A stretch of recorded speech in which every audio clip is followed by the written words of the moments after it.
Strength got us here, but it is going to be the weakness that we see, especially in modern man, that is going to destroy our society if we are not careful. So I want to share with you about what just recently happened with Snoop Dogg. Now, before I do that, I have to ask this question. Do you really know why Snoop Dogg is an icon? I mean, can you name any of his songs? Even I, who grew up with Snoop Dogg when he was coming into the spotlight, only knows him as a guy who sang along with Dr. Dre, but I can't really name a single Snoop Dogg song. That's his song. I can't. Maybe you can. But I mean, I roll pretty hard and I can't name a single one of them. So why is Snoop Dogg so famous in the culture?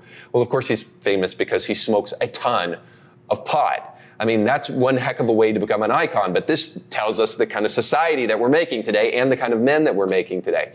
But maybe all of that is about to change, because Snoop Dogg just recently came out and said that he is quitting the smoke. No more of the chronic, no more of the Mary Jane. He is done with pot. He said this: "After much consideration and conversation with my family, I've decided to give up smoke. Please respect my privacy at this time." Now, far be it from me to disrespect Snoop here, but I cannot respect his privacy at this time, because this is a time for celebration, Snoop. Isn't it praiseworthy that brownies will now be in much higher supply? Think about it. All the things that Snoop will be able to do now that he's no longer just sitting on his couch, floating on the success he earned in the early 90s.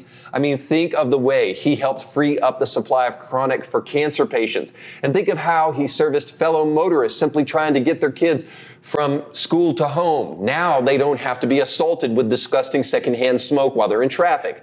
Now those kids sitting in the car seats can reclaim their ambition and make something of themselves in the future. And think of all the Funyuns that will find their way back to the store shelves. I mean, really, we owe Snoop a lot of gratitude. So it's Thanksgiving, and we should say thank you to Snoop. But somehow I suspect that Snoop is not really willing to part with the only thing that has made him noteworthy. His final line about respecting his privacy during this time seems to tip us off that he's not really that serious. But the real problem is that this man was celebrated in the first place because he smokes pot. And if he really does quit, color me skeptical, but I'm not sure that our society is going to celebrate him for actually getting rid of his dependence upon this substance. So let's be serious for a moment. We all know what kind of society we live in at this point. It is not one that praises virtue. It's not one that praises responsibility. It's awesome to be a pothead, and it's a joke to our society to actually discover self-control. God is bad and evil is good. Up is down, and debauchery should be celebrated on all days ending in Y. We've created a society that should be ashamed to come out of the closet with some of their behavior, but are instead applauded for it when they do. And they're encouraged to reject their faith and grab a hold of whatever pleasure they can find. When one homosexual comes out, an angel gets its wings. But when a Christian missionary is martyred for their faith, well, while helping sick children get water, well, he probably had it coming. We've created a society that canonizes people like George Floyd. A guy that's got so much fentanyl in his system that you could kill a horse is celebrated throughout the city streets in 2020 and beyond, and still thought of as a martyr for the cause. What cause? Who knows?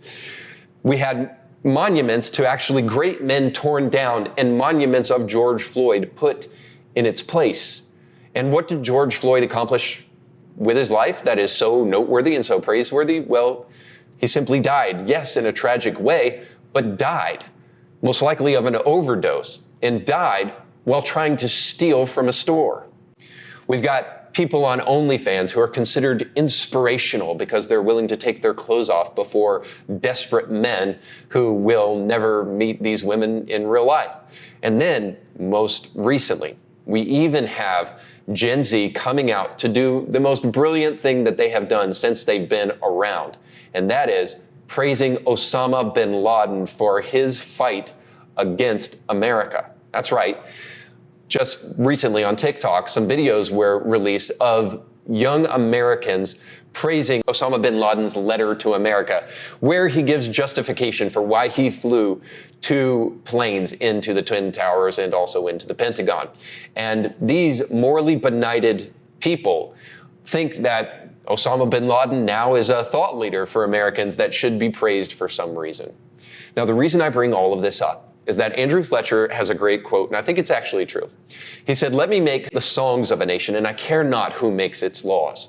The whole point here is that culture is powerful. You guys all know the quote that culture is upstream from politics. It impacts our politics. So the things we celebrate in culture actually matter, and the things we celebrate are almost always weakness. We find it harder and harder to truly find great strength to be a virtue in society today.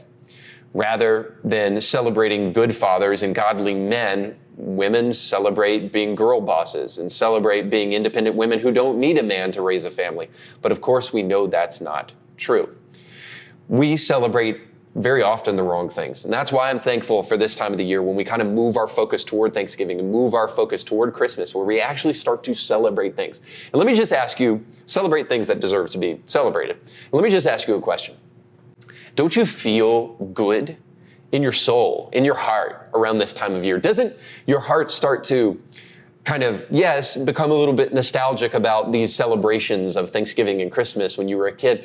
But more importantly, doesn't the nature of these holidays strike you in a way that these other secular holidays don't? There's a reason for that. Now, maybe you've seared your conscience to the point so much where it no longer does anymore, but I'd be willing to bet, even if you're not a Christian, you would say, there's something special about Thanksgiving, there's something special about Christmas that other holidays really don't possess.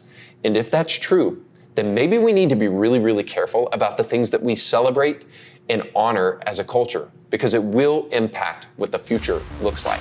So you just got done watching a small excerpt of a much larger episode. You can find the link to that full episode down below in the description of this video. So you definitely want to check that out, because if you like that clip, you'll like the much larger episode. And while you're at it, don't forget to like, share, and subscribe, and click that little bell to be notified when great new episodes of Indie Thinker come your way. Thanks for watching.